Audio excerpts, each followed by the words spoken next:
गुरुजी। राधे राधे। बताइए गुरुजी, आपका क्या सवाल है? हाँ गुरुजी, हमने सभी पूजाओं में देखा है, अधिकतर जहाँ जहाँ भी पूजा हुई है, जहाँ जहाँ भी हम गए हैं, सब में देखा है कि एक पूजा के लिए कलश रखा जाता है। वो कलश क्या पूजा के लिए रखा जाता है या फिर इसका कोई अलग ही लॉजिक है? हाँ, आपका प्रश्न बहुत सुंदर है जी। हम इसका जवाब दे देते हैं। समय की थोड़ी बाध्यता है, इसीलिए थोड़ा शॉर्ट में देंगे जी। कि साइंटिफिक भी तरीका बताएंगे आपको और जो वैदिक तरीका है वो भी आपको बता देते हैं। कलश जो रखा जाता है उसको मंगल कलश बोला जाता है, वह हर पूजा में रखा जाता है। जी। कोई भी पूजा करते हो बिना कलश के उसको संपूर्ण नहीं माना जाता है। जी। अगर आप एक कलश रखकर ही उसकी पूजा करते हो तो उसमें सभी देवताओं की पूजाएं हो जाती हैं। जी।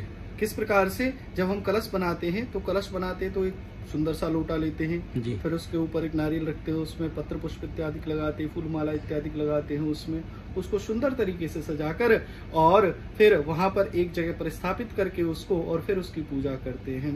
अब आपने पूछा है कि इसका कोई साइंटिफिक तरीका होता है, तो पहले मैं आपको वैदिक तरीका बता देता हूँ। हमारे शास्त्रों में एक श्लोक है, कलशस्य मुखे विष्णु। जब हम पूजा करते हैं तो कलश का जो मुख होता है उसमें भगवान विष्णु का आवाहन किया जाता है। कंठे रुद्र समाश्रिता, जो गला होता है, जो जिस पर आप मौली बांधते हो, जी जी, जो गला होता है लोटे का, उसमें भगवान शंकर का वास होता है।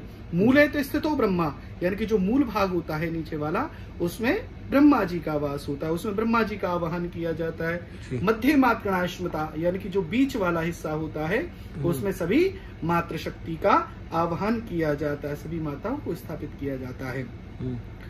मध्य मात्रणाश्मता कुक्षोतु सागरा, अर्थात जो उसकी कुक्षी होती है उसमें सभी सागरों का आवाहन किया जाता है। कुक्षोतु सागरा। ऋग्वेदो यजुर्वेदो सामवेदो अथर्वणा, अर्थात ऋग्वेद, यजुर्वेद, सामवेद, अथर्ववेद, जितनी भी ऋचाएं हैं उन सब का आवाहन किया जाता है, यानी कि चारों वेदों का आवाहन किया जाता है। उनको बुलाया जाता है कि आप हमारी पूजा में सम्मिलित होइए और हमारी इस पूजा के साक्षी बनिए। अब साइंटिफिक ऊपर जो नारियल रखा होता है उस नारियल का रहस्य भी यही होता है कि नारियल पृथ्वी स्वरूप होता है। जिस प्रकार से पृथ्वी एक पिंडस्थ स्वरूप है उसी प्रकार से नारियल भी पिंडस्थ स्वरूप होता है। जिस प्रकार से नारियल के अंदर जल होता है उसी प्रकार से पृथ्वी के गर्भ में भी जल होता है। अब साइंटिफिक तरीके से हम देखें तो जल में जो ध्वनि को ऑब्जर्व करने की क्षमता होती है वह सबसे ज्यादा ध्वनि को ऑब्जर्व करने की क्षमता होती है किसी में, तो वो जल में ही होती है। ध्वनि को बहुत जल्दी शीघ्र ऑब्जर्व करता है। 5 तत्वों में सबसे ज्यादा ऑब्जर्व ध्वनि को कौन करता है? जल सबसे ज्यादा जल्दी ऑब्जर्व करता है उसको। जब जल उसको ऑब्जर्व कर लेता है तो जो भी हमारी मन से निकली हुई तरंगें उनको जल ग्रहण कर लेता है और जल के माध्यम से देवता उसको ग्रहण कर लेते हैं और देवताओं तक हमारी प्रार्थना पहुंचना आसान होता है। ठीक है, उसके ऊपर वस्त्र लपेटा जाता है उसको सुंदर बनाने के लिए। उसमें पत्र इत्यादि लगाए जाते हैं, पल्लव लगाए जाते हैं, पंच पल्लव लगाए जाते हैं। वैसे नहीं तो कहीं कहीं पर अशोक के पल्लव लगा दिए जाते हैं, कहीं पर सिर्फ उसका जिस प्रकार से कलश में हरियाली रहती है उसी प्रकार से हमारे जीवन में भी हरियाली रहे।